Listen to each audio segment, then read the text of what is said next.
Welcome to That's Good Sports Super Bowl Hangover Edition. I'm Brandon Perna here with Will Keys. Super Bowl has been played. We're going to talk about the Super Bowl. A little bit of Broncos news. Well, big Broncos news that happened over the weekend with the Hall of Fame additions. And, I guess just kind of wallow in the misery that everybody feels after not only was the Super Bowl, I guess, kind of shitty for fans, but the outcome was one nobody wanted. We'll get into that. Edelman worth the MVP pick. Raiders, do they even have a home? And a couple new head coaches in the NFL, and Zac Taylor and Brian Flores. So they call that a rundown, Will. I told people what we're going to talk about. Cool. Job. Now do your... Now you guys know what we're going to talk about. Awesome. Okay, yeah, so big news from Saturday night before the horror that was the Super Bowl on Sunday. We actually had something good happen this week, and that was that Champ Bailey and Pat Bowlen. Bailey was on his first ballot, and Bowlen, it's been a long time coming, but they're both in the Hall of Fame. Steve Atwater and John Lynch, of course, didn't get in, but Champ Bailey and Pat Bowlen joined. Kevin Mawai, Ty Law, Ed Reed, Johnny Robinson, Gil Brandt. I know I'm forgetting somebody. Does it matter? It does matter. I think you got them all. Maybe, yeah. Champ, okay. Pat, Mawai, Brandt, Johnson. What's his name? Johnny Johnson? Oh, Tony Gonzalez. Oh, yeah, Tony. Yeah. Tony Gonzalez, by the way, kind of going scorched earth on the Chiefs, their whole fan base. He's basically saying that, his years in Kansas City were great, but, the best years of his career were in Atlanta.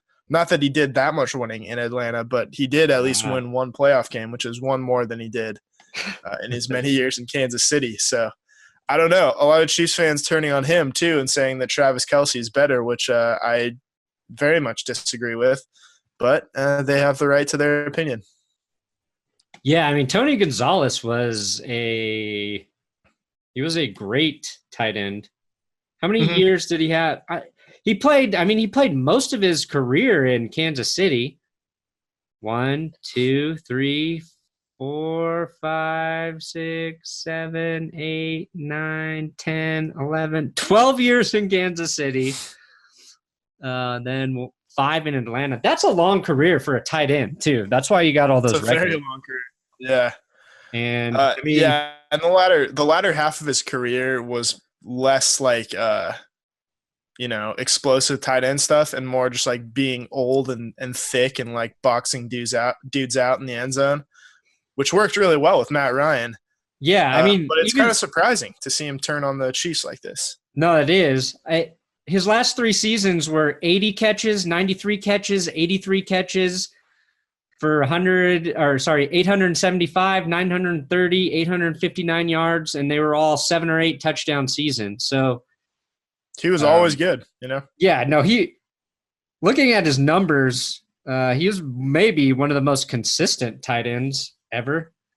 I think he's second in receptions all time to Jerry Rice, which is absurd thinking about a tight end. 100-yard or 100-catch seasons are very unusual for tight ends. And Tony Gonzalez, I don't know if it was a matter of not having very many options in Kansas City or very frequently having bad quarterbacks that check down to Tony Gonzalez as a security blanket a lot, but the man had numbers. Yeah, and by the way, he played basketball. Yeah, and he played basketball. All of his 1,000-yard seasons were in Kansas City. He had 4 that went over 1,000. I just remember being very happy when he went to Atlanta, so the Broncos didn't have to play against him anymore. Yeah, and he was always a safe fantasy football bet too. Nobody ever would take him. He was always available. Then you pick him up and you're like, oh shit! Every week he's got 6 or 7 catches, 70 or 80 yards, and then you sprinkle in that touchdown here and there, and that's really, I mostly started following Gonzalez when he went to Atlanta because I'd keep drafting him on my fantasy football teams as the old Mr. Reliable. Yeah, fun fact. I met his mom, too, in a restaurant in San Francisco. Very fun fact. I know. When I was there for the Super Bowl. And we she didn't, should have a shirt like saying like Tony Gonzalez's mom on it. Oh, cool. And so like me and my brother and dad started talking to her. It's like, oh, what are you doing here? Not in like that tone, like, man, what are you doing here? What are you doing here? Yeah, you chat next to the person sitting next to you. She goes, oh, my son's here because I think he had joined Fox by that point. Okay. So he's there for broadcast. Like, my son's here. She's like, oh, it's your son. I was like, Tony Gonzalez. Huh. Oh, shit. He was pretty good. Yeah, no, he was really good. Obviously, first ballot Hall of Famer. And yes. I like him even more that he started a fight with Chiefs fans. Yeah, no, I'd say, keep it going. I mean, but the equivalent there is almost like if Peyton Manning started shit with Colts fans. Yeah, really. Like he played the majority of his career there and then went somewhere else and had, a lot of success for 4 or 5 years. So which is kind of like what he's done without saying it. He would never publicly say anything bad about either of the franchises he played with. Right. But I think you can get the sense that like he takes the Broncos more seriously as an organization than the Colts. Which is something that John Elway did too, but probably not the first one, whatever. The point is that Champ Bailey made it in, well-deserved. Pat Bowlen also, long overdue, but it's nice to see them in eventually. So, we're the first time we've had 2 guys go in the same year. And then who do you think the next guy to get in will be? If not, let's say cross Steve Atwater off that list. Not because he doesn't have a chance of getting in, but like who's the next guy that maybe retired recently or is still playing that you think will make it to the Hall of Fame? Yeah, because I think the next guy is Steve Atwater. That's a good question. I mean,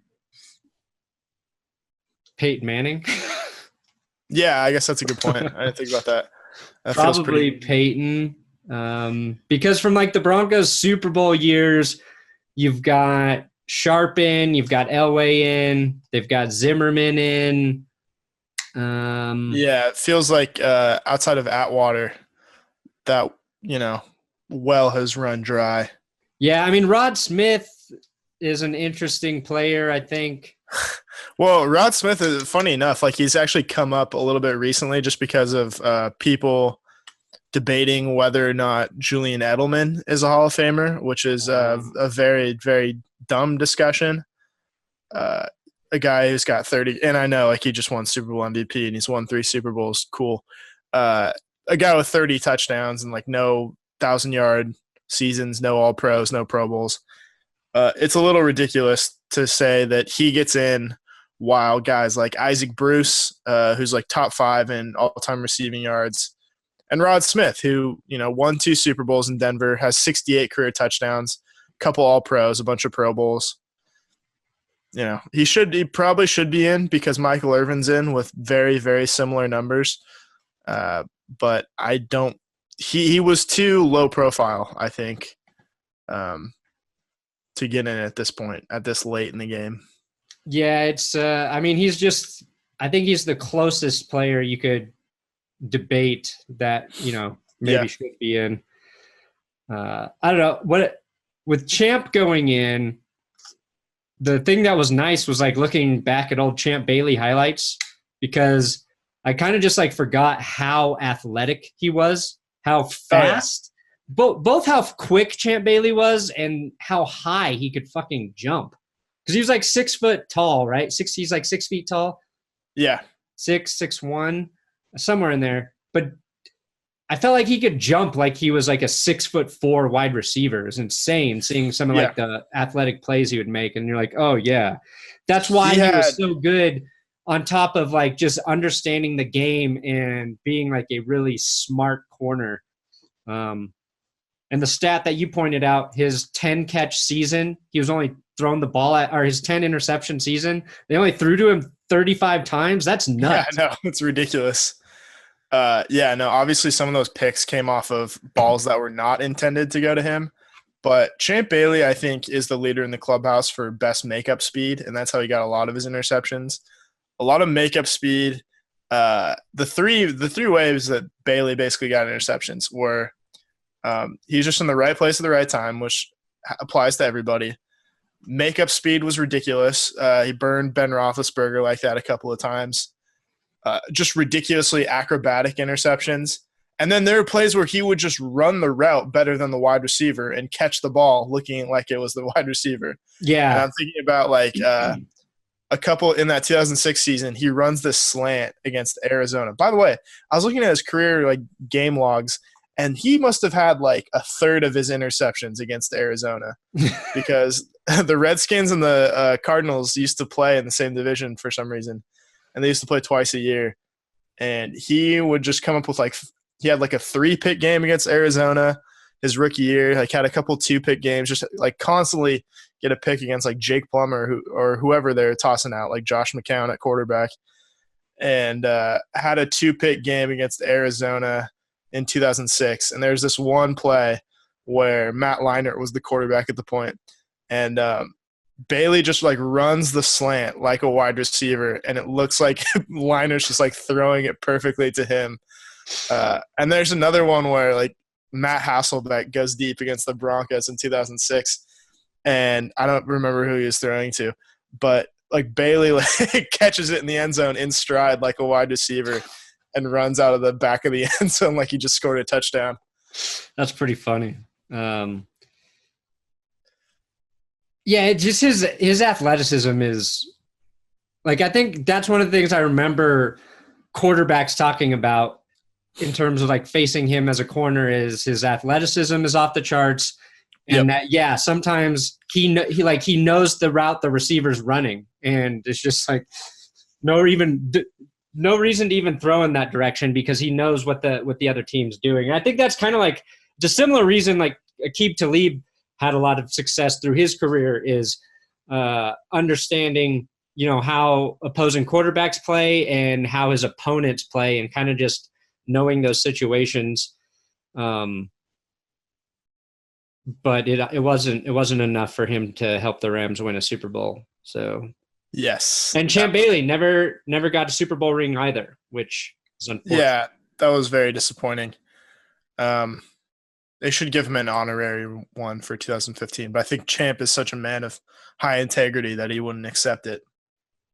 Although he probably coached, he's probably 25% of the reason Chris Harris is Chris Harris today. We'll go with that. We'll say, Chris Harris said Wes Welker was harder to cover, but he was younger then. Julian Edelman is stronger and catches the ball better in terms of comparing Wes Welker to Julian Edelman. Interesting. Welker will make it into the Hall of Fame. Don't think Edelman should, but that's because Welker does play for the Patriots. He had all those 100. He had those 130 catch seasons. I know. Yeah, and he was an all-pro in New England 3 times probably. But yeah, he basically invented that position. Yeah, the slot. The white slot wide receiver. Well, all due respect to Brandon Stokely first, but that's true. Yeah, basically the original slot machine. Speaking of the Hall of Fame, though, the Broncos are likely to play in the Hall of Fame game on August 1st against either the aforementioned Kansas City Chiefs or the Atlanta Falcons. I like this, not because I think it matters or I care, but it's just nice to after a long, long summer to get one extra Broncos game that 80% of the people on the field probably won't be playing in week 1. But it's just nice, if you get a young quarterback, it's always exciting to see him go 2 for 7 for 17 yards, and then watch those highlights over and over again, just waiting for the regular season to start. I'm excited. Hopefully it's against the Falcons rather than the Chiefs, because if it was against the Chiefs, it'd be like run up the middle, slant. There'd be like 3 plays because no team would, want to give up anything from their playbook to the other team. Yeah, it'd be weird to play a division opponent. The first thing I thought about when I heard they are probably playing the Hall of Fame game was like, oh, good. That's one extra game I have to cover next season. That's the fucking video I have to make and pay attention to. That's a good point. And it's in the preseason. Yeah. Thank you. Yeah, and it's going to be back-to-back with 2 Broncos Hall of Fame speeches. Yeah, it's going to be a busy weekend next August. But I think it's fair to, put in a team with the most Hall of Famers from that class. No, it totally makes sense. It makes sense. It was nice that Bowlen finally got in. That felt like a foregone conclusion. Yes. I was a little surprised Steve Atwater didn't make it. And I bet you were very surprised that Ed Reed was there, Will. But you were really surprised. I don't really have an excuse for that one. Since when I asked you last week, you said no. I think we all get it. Okay. Yeah. Let me explain myself. I confused his retirement with Troy Polamalu's retirement, which I think is fair because it came a year after. Yeah. So just drop it, Brandon. Just drop it. Just forget about it. Man, Ed Reed was so good. Ed Reed was so good. He was good. He was so good. And out of all the Hall of Fame guys, he looks the coolest. Like Ed Reed right now with that like gray beard he's got and the hat he wears, like he just looks like a badass. Like I wish. Yeah, like he's anywhere from like 35 to 85 years old. Yeah. It's like you can't pinpoint anywhere close to how old he is just by looking at him. No. Ed Reed. Let's see. Zac Taylor, who was just brought in by the Cincinnati Bengals to be their first head coach in 100 years. First new head coach in 100 years.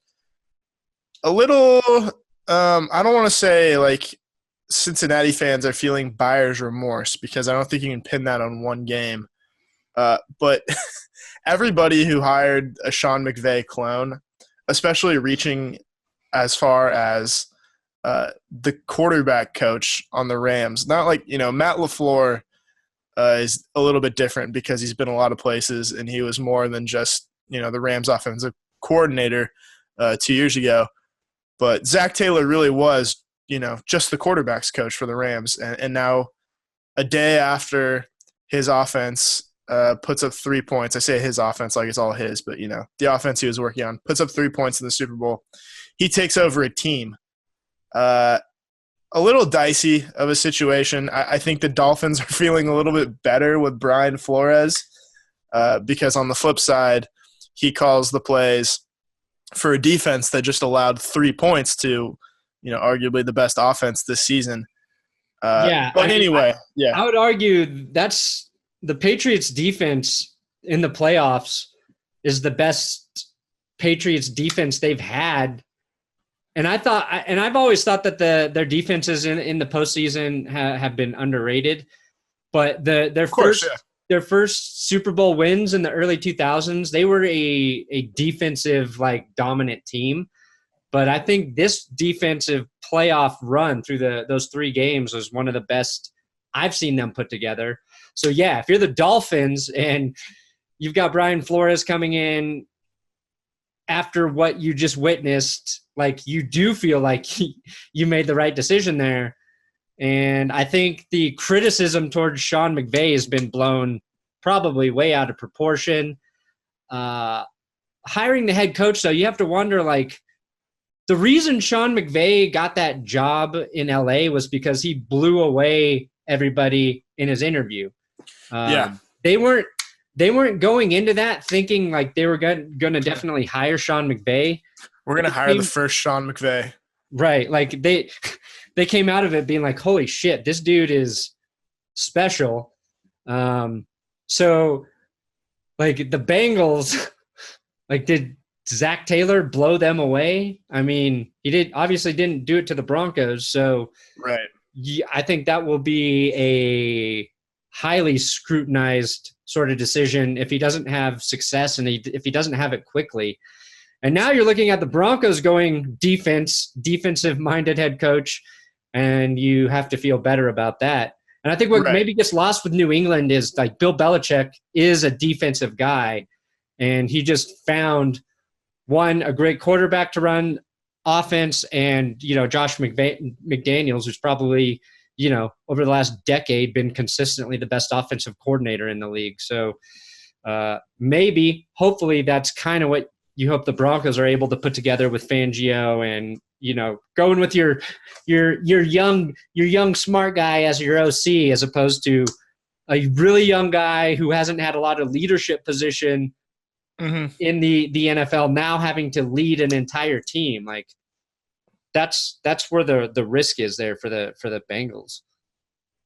Yeah, it feels like it's as much of a stretch on the just like taking care of like all the responsibilities that a coach has, because I think we lose track of like how much a coach has to oversee. And I think Hard Knocks last year with Hugh Jackson kind of illustrated how tumultuous that can get at times. And then just like having to be the guy that, speaks in front of 53, 22 to, 36-year-old players. And not being that much older, and like having to be the voice of authority with all those guys, and having to, punish guys who don't make it back for curfew or break rules, or just kind of be like the disciplinarian around there. And obviously the Bengals have had problems with that under Marvin Lewis too. So it's a stretch. It's dicey. I don't know if, the ceiling is not like a Sean McVay ceiling where he comes in and he's just an offensive mastermind and you're kind of written into the playoffs every year. It's like, if you're the Bengals, like you're happy to get like, half of that with Zac Taylor. Yeah. If you're the Bengals, you're happy to be 8-8 again every year. Yeah. But, on the flip side, you could have Hugh Jackson or Vance Joseph as your head coach too. So yeah, I don't even know why they would did they just do a courtesy and interview Hugh Jackson as their head coach? I think they really value guys that come from within the organization. Yeah, it's crazy. They're kind of the Bengals are like almost the NFL equivalent of a cult, and the leader is Mike Brown. And like the chief tenet of that cult is just like saving money. And like the Bengals kind of just do whatever they can to like promote from within and like keep guys on their contracts as long as they can, not giving people new contracts when it's cheaper to draft guys. But it looks like they're kind of breaking that mold a little bit, at least with the Zac Taylor hire. Who knows? I'm not really privy to any of the details of the contract or anything. But we have to give him a chance, even though his team royally sucked on Sunday. Yeah, the Rams' offense was pathetic, and it's. Yeah. I mean, there's multiple reasons for that, but I think the biggest one is, I think Jared Goff just was not ready for the moment, and I don't know. Oh yeah. I don't even know how good of a quarterback Jared Goff really is. We've seen him. We saw this last season. We saw him play really great football, and then I saw him play like pretty average football, but his team still dominated just because it was a really good team. And I think like his fourth quarter interception and some other things we can talk about. Yeah, we might as well just start talking about the fucking Super Bowl. Yeah, well, yeah. On that point too, is like Goff was a really strange case this season because obviously we gave him a lot of benefit of the doubt after coming back from a really terrible rookie season where guys kind of just wrote him off as being a bust, and then he comes in with a new head coach, and then we shift all of the blame to Jeff Fisher because that's what we like to do. We like to pin 100% of the blame on one person because that's always how it works. Has a pretty competent, second season, and then comes into his third season and early on is lighting it up. early on when the Rams are still undefeated, they're running Todd Gurley, obviously, which is, the main engine behind the offense, and they have an improved offensive line, and they get Brandon Cooks in there. And then there's that Thursday night game really early in the season where Jared Goff has the best game of his career. Right. And the Goff stock is at an all-time high, and it's really never reached that peak again. And it's just kind of slowly, obviously he had a lot to do with winning that NFC Championship game. He, almost won it by himself, you could say. A little bit of help, of course. But it's kind of reached to that point again where the discussion almost comes up is like, well, if Sean McVay is that valuable and the system is that valuable, and the system is the reason why that offense goes, and you've already locked up Todd Gurley, and you could lock up Brandon Cooks or whoever you want. Is it feasible to say, all right, Jared Goff worked well within the system, but rather than paying him $35 million a season after his rookie contract expires, draft a new quarterback, if the idea is that, well, anyone can operate from a high level within that good of a system? And maybe not everyone, but any competent quarterback. Yeah, I mean, maybe it provides you that flexibility, because I mean, what it looked like in the Super Bowl is that the Rams just were going to run whatever play was called, essentially, right? And maybe Goff has one play to check down to if they don't like the read, but he's not at a position yet where I feel like he's dictating anything at the line of scrimmage. And maybe I'm wrong, but it just, to me, watching him in that game was, one, he wasn't dictating, but two, like, he was also missing reads for open players. And I think part of that was that the Rams had success so much this season with, like, taking the deep ball and throwing to guys who, kind of like the way the Patriots get all the time, like, guys get very open consistently, I feel like, in that offense. But he had pressure. The Patriots defense put more pressure on him than I think he was used to, because that offensive line had been so good this season.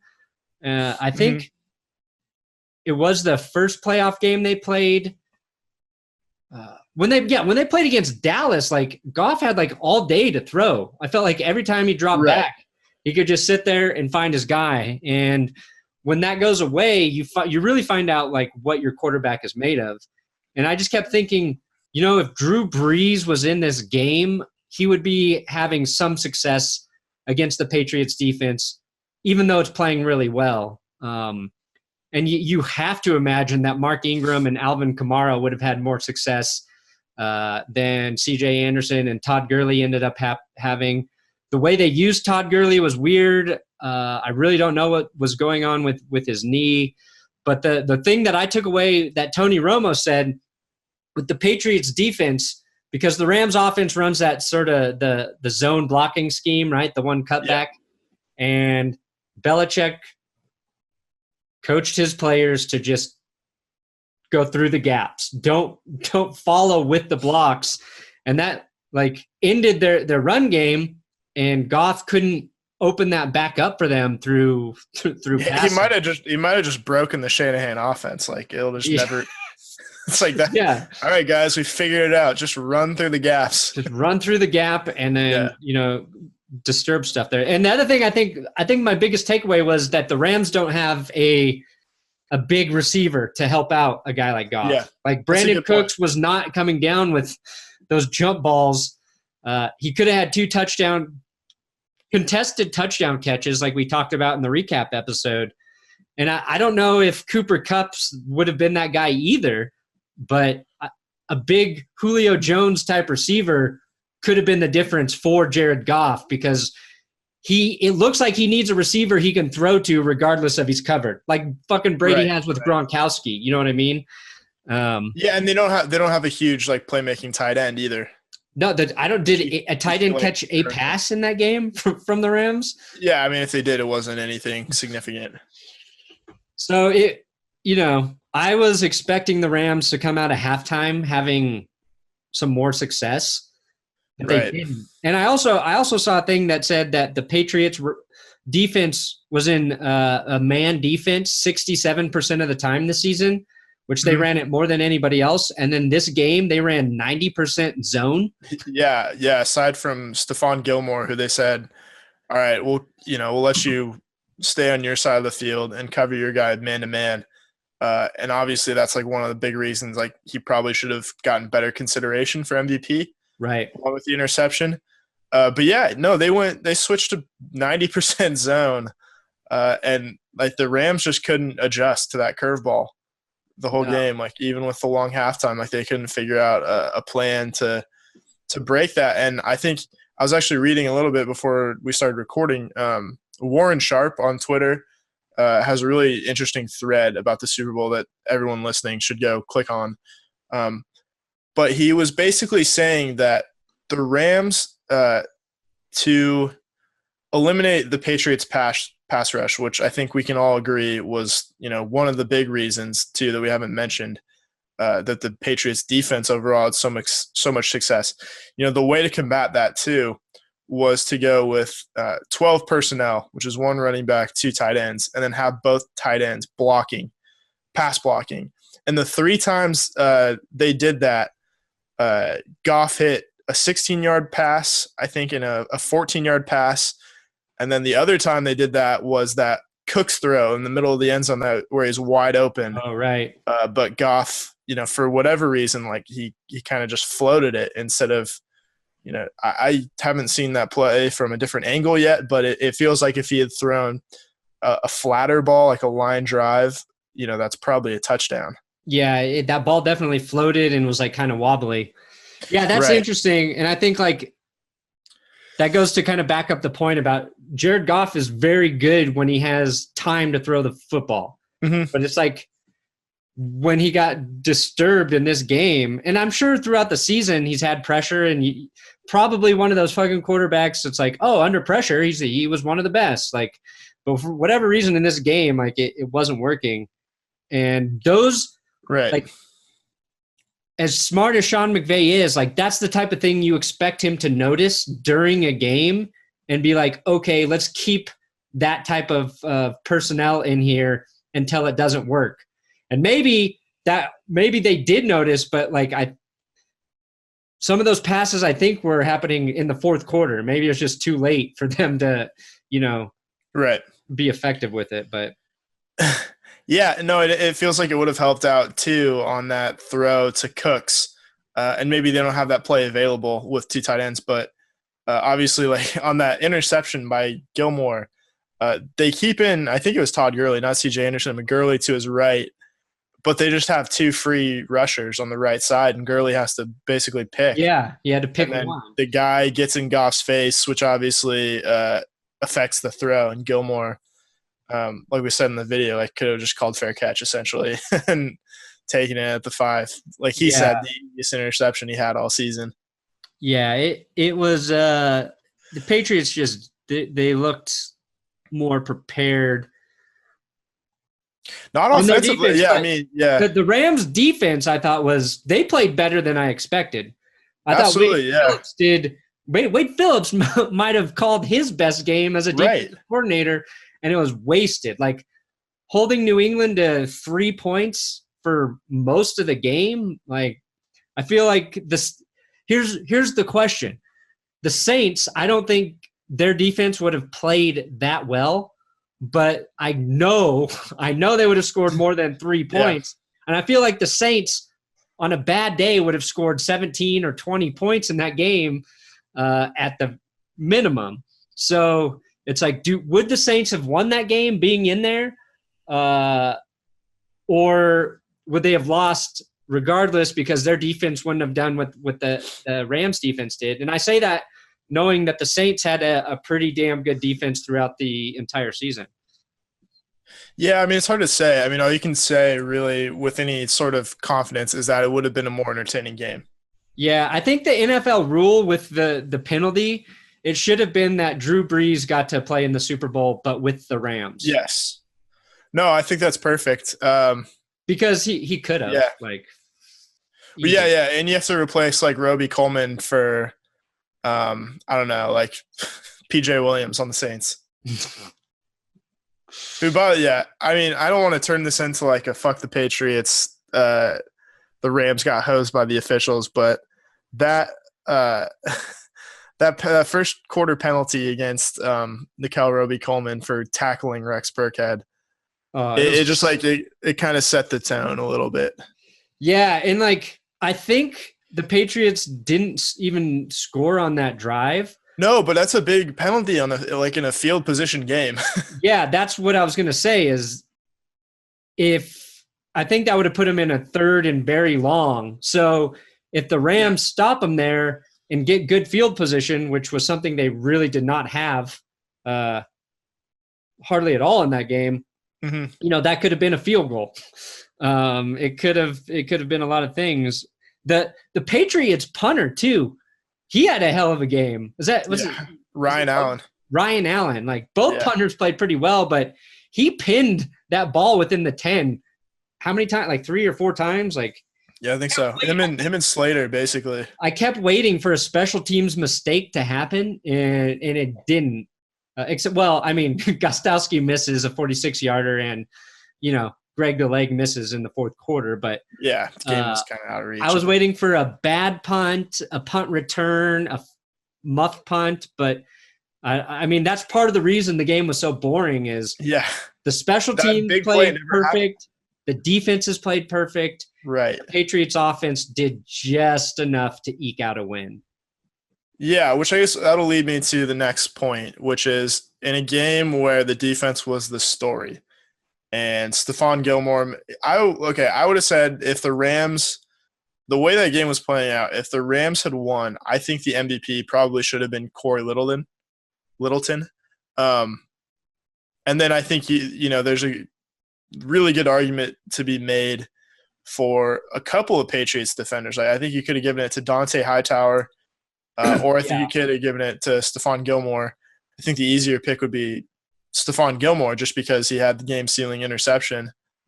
But obviously Edelman has the stats, and when we're thinking about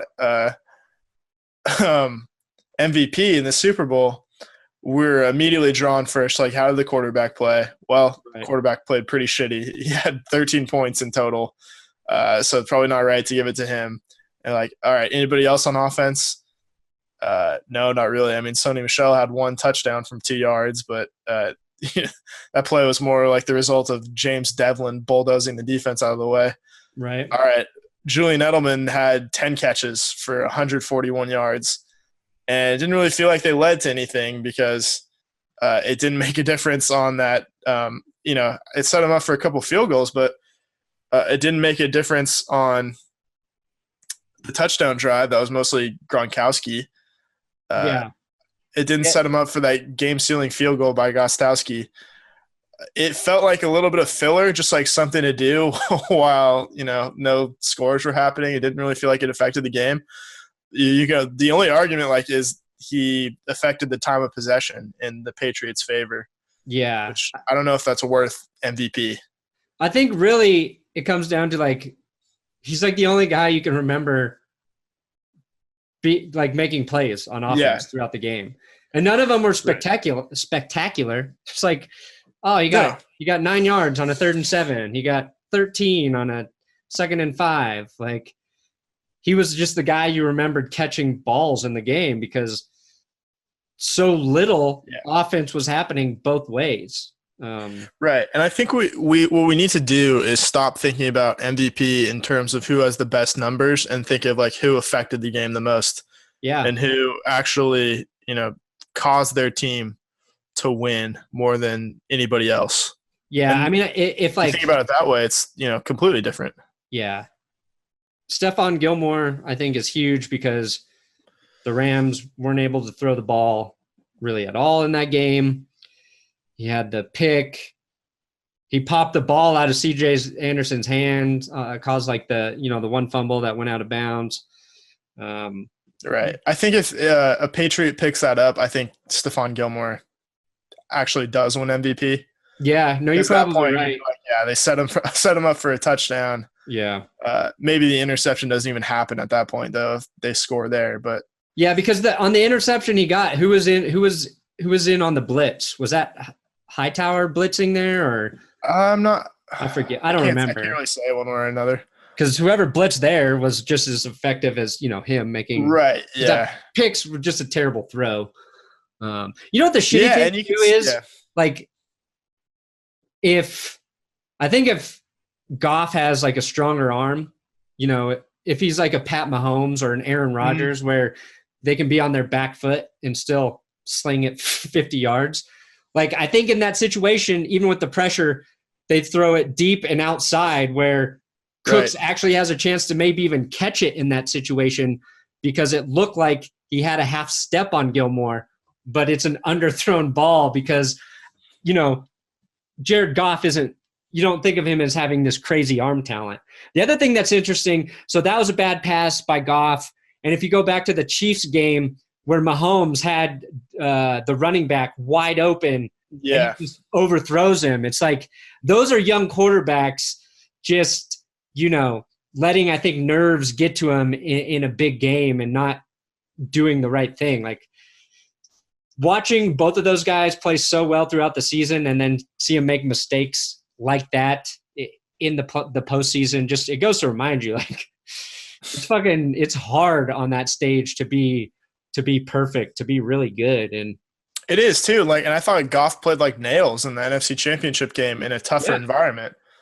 I just don't think he could unlock whatever the Patriots were doing on offense that was stumping them. And a little bit goes to the head coach too. Like, he couldn't, and obviously Sean McVay took all the blame, which a good leader does, but little ricochet shot to Sean Payton there, because that's what a good leader does. But they couldn't, it comes down to they couldn't make adjustments, and they couldn't figure it out in a game where one drive at any point in the game would have made the difference. And there's that, and there's the fact that Todd Gurley disappeared for one reason or another. There were spurts in the game where it looked like he was, fine. And then he kind of came out, and then and his best play gets called back for a no hold. Right, yeah, for a phantom hold. That was pretty disappointing. It just like they could never get a rhythm. No, they could never get a rhythm offensively. They couldn't string any positive plays together, and it's just It's funny how a zone defense is really hard for young quarterbacks to handle. It is. It is, because it's a lot of anticipation. Yeah. And knowing the soft spots in the zones and knowing where guys are going to pick up their receivers. Because once you're a vet, like, you prefer that opposing defense run zone, because you're going to know where the spots are to throw every time. And it's like Peyton Manning used to do it. Tom Brady, if you play, like, that's what I didn't understand about the Chiefs and the Chargers using so much zone against him. He will destroy you. But until you learn, until you know what the defense is doing all the time, you're going to make mistakes against zone defenses. And what was I going to say? I lost my train of thought. Oh yeah, the big thing, they're talking about early in the game is how Wade Phillips was making sure Brady was confused pre-snap as to whether they would be in zone or man. So I just wish I knew more about football to really be able to understand, a game like this, why was it won or lost on one side of the ball or the other? Because you can look at all the easy things, a lot of what we talked about, but it would be cool to have the knowledge to be able to point out the little things in the third quarter, or this player made this slight mistake that you wouldn't have noticed, but that cost him 12 yards. I don't know. I just wish I was smarter is what I'm saying. It's generally not that hard to figure out whether the defense is going to be playing man or zone before you snap the ball. Because you can motion a receiver, and if the defender follows the receiver, that means they're in man. And then B, like you can tell usually by the way they're set up, like if they're close to the line of scrimmage and they're close to the wide receiver and their hips are square towards the wide receiver, that means it's man coverage. And if they're backed off and their hips are pointed more towards the sideline, that usually means zone. Right. But it's not really a matter of like, deciphering what coverage they're in terms of man versus zone. It's a matter of finding out like where do you throw the ball and like where's the blitz coming from too. Yeah, I don't know. I feel like if I was an NFL defensive coordinator, I would find a slot corner who I can move around and have them be physical at the line of scrimmage with most anybody. There's always going to be exceptions. Like you're not going to put a guy on Gronk and try to manhandle him at the line of scrimmage. But I feel like all you got to do to take Julian Edelman out of a game is disrupt his timing with Brady. And even the Rams didn't do like a great job. I saw Marcus Peters play up on him and just get like turned around at the line of scrimmage. I saw Coleman get burnt. Like, I don't know why you wouldn't like try to teach hand fighting basically at the line of scrimmage to all your corners and or safeties. Even if you just have one or two guys to do that on specific matchups, because you're not going to need it to happen with every player. But for Julian Edelman specifically with the Patriots, you disrupt that timing. It really limits what Brady likes to do on that offense.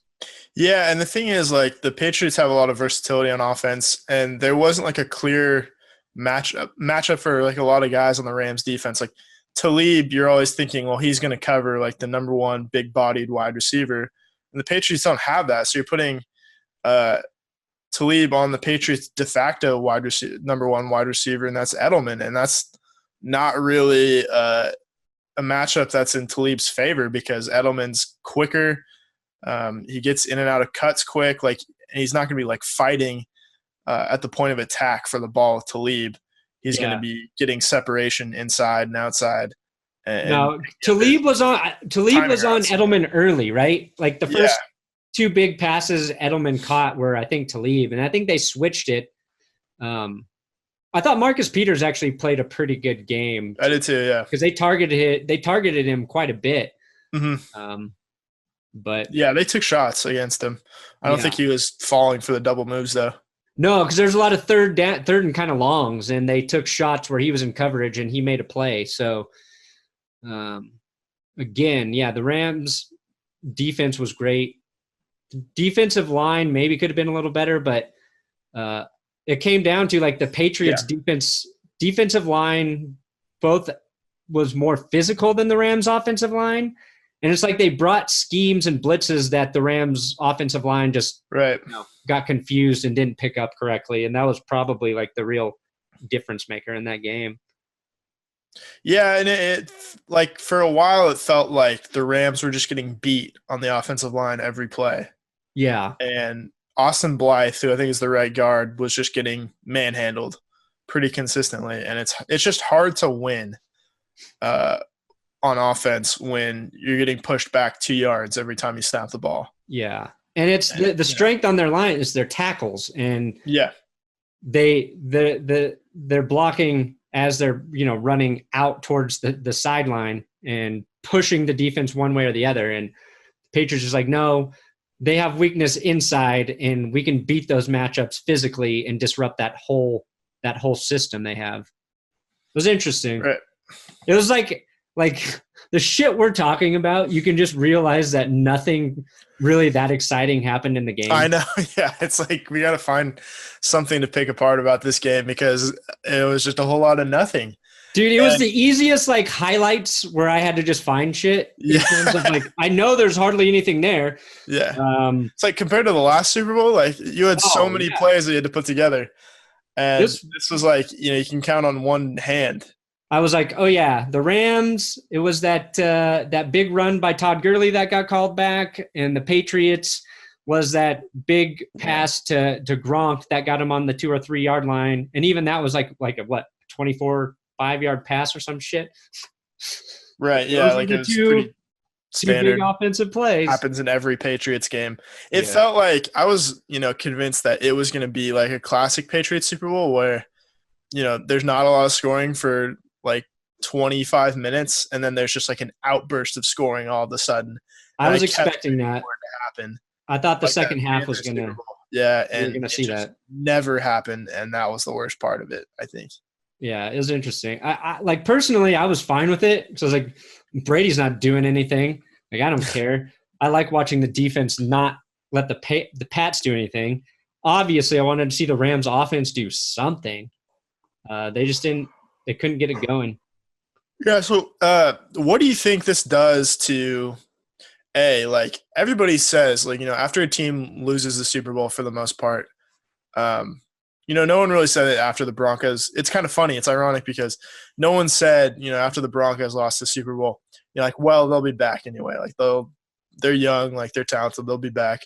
And of course they are like the one team that comes back from losing the Super Bowl in the last like 10 years and actually comes back to win it. Whereas like teams with, the Panthers, the 2015 Panthers go 15-1. They make it to the Super Bowl. They lose by 2 touchdowns, but everybody goes, well, they'll be back. Of course they'll be back. It's like, that's not how it works. Like people don't hand out Super Bowls. Like you're there. Like you can't count on anything else aside from you're guaranteed 60 minutes then. Yeah. And then after that, anything can happen.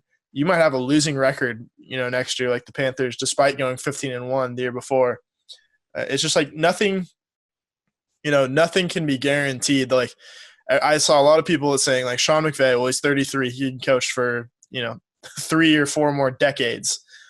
That doesn't guarantee anything about him coming back to a Super Bowl. Like it could just be that, especially with a team like the Rams, that you felt like they went all out on this season to win this Super Bowl.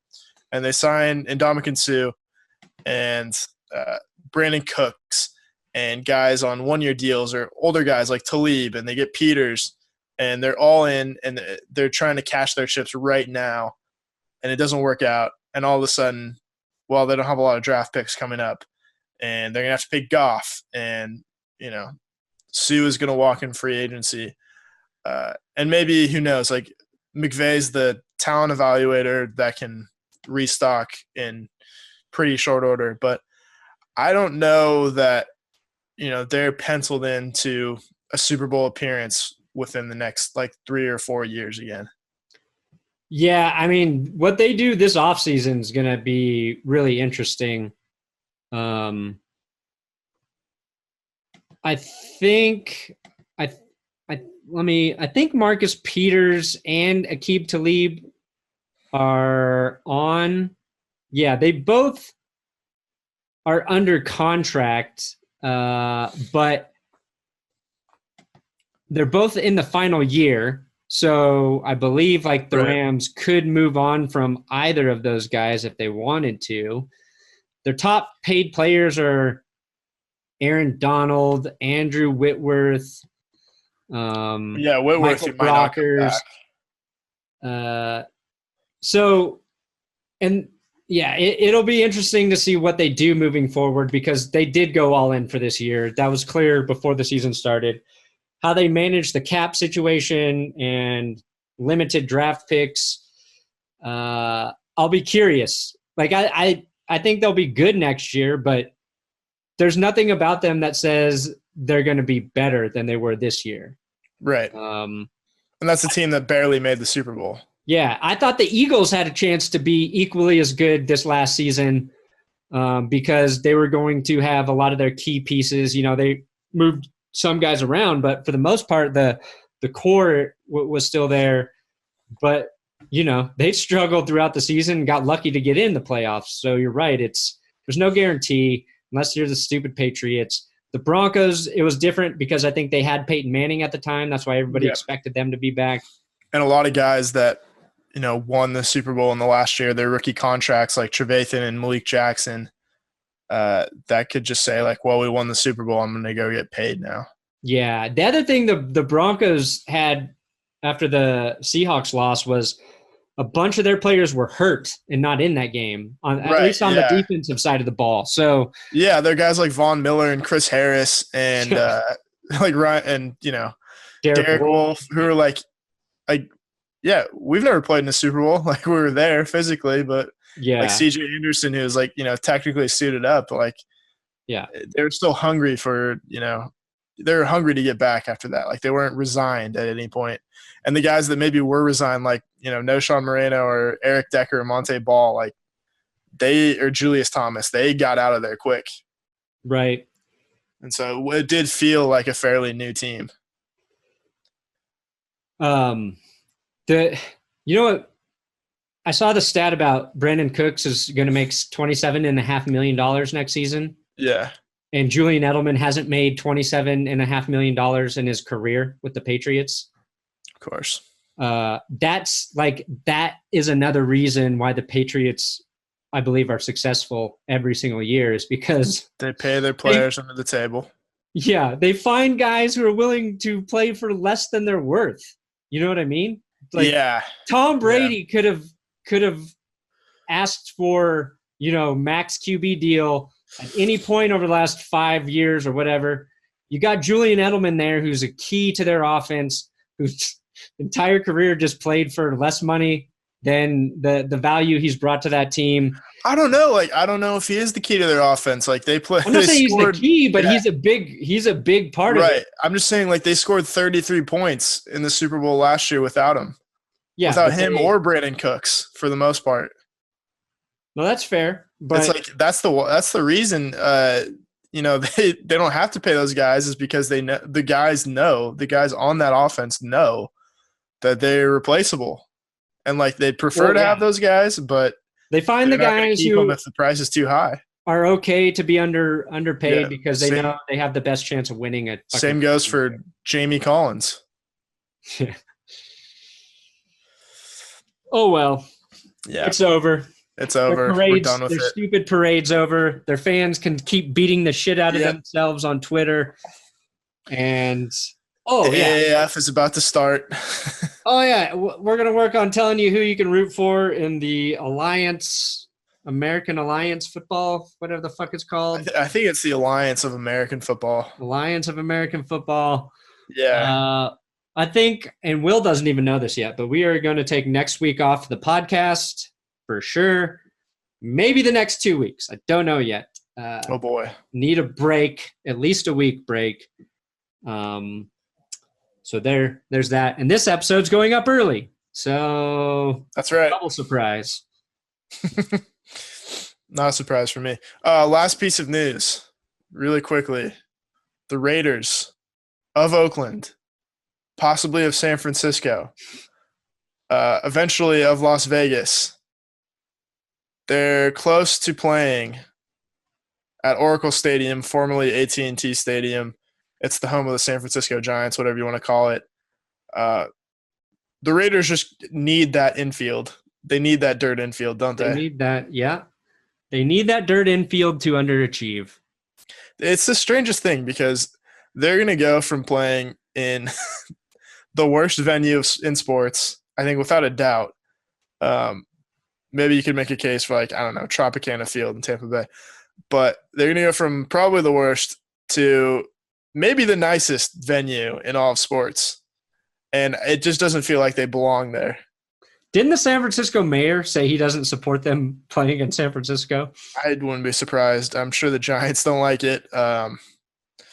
It's weird. It's just weird because I've been to that stadium a ton of times to see the Rockies play and just other, various Giants games. And that's, it's the nicest stadium in baseball. It's right on the water. Obviously, you have the Cove right behind it. It's within walking distance of a lot of really nice San Francisco attractions. It's a perfect place to play baseball. I'm sure it'd be a perfect place to play football if they did. They used to play some college bowl games there. I think Nevada and Boston College played back in 2010. But yeah, it's strange. It's just very weird. And you wonder why, like, if they couldn't get a deal done with the 49ers, how are they going to get a deal done with the Giants? Yeah, I feel like if the Raiders play there, it's going to be – it's almost like a mean trick to play on the Raiders fans. who have shown up and rooted for him in that shithole for so long. And they're like, we could have had something nice like this. And now you're taking that nice thing and putting it in Las Vegas. Yeah, it's also a very windy venue because it's like right on the water and there's nowhere. I can't think of any like football stadiums that are that close to the water because literally like you can hit a home run and, there's the splash hits and everything like that. So it's not like it is like when people say it's on the water, it is on the water. And you have that. It's on Alcatraz. It's on the island. Yeah, you got your geography perfect. So yeah, no, it might not be very helpful to the passing game or the kicking game, but who knows? The Raiders make it work. They make it work. I don't think it's going to make a huge difference where they play. I don't think they're going to be all that good next season. Yeah, it's just kind of funny that it's going to look strange. 3 of the 4 LA teams don't have a home stadium right now. Yeah, no, it's bizarre. It's displaced. The displaced NFL teams are all in California. Right. That being said, we'll probably try to buy a ticket to see the Broncos play there next year because that'll be interesting. Yeah, wherever it ends up. They should know by next week when we're not doing the podcast. Yeah. All right. Well, I'm glad everybody listened to this thing. It was not fun at all to talk about the Patriots Super Bowl again, but we did it. We made it. We're finally at the off season, which I know we're all looking forward to. We've got the Oscars. We finally have stuff to talk about. Yep, we got the Oscars, and then we've got free agency. That's right. And then we're going to unleash our mock draft 2.0, then our 3.0, then our 4.0, and then eventually our 5.0. You make enough, you're going to get some picks right. Yeah. No, you just collect all the right picks together and then count that as one draft. Called it. Yep.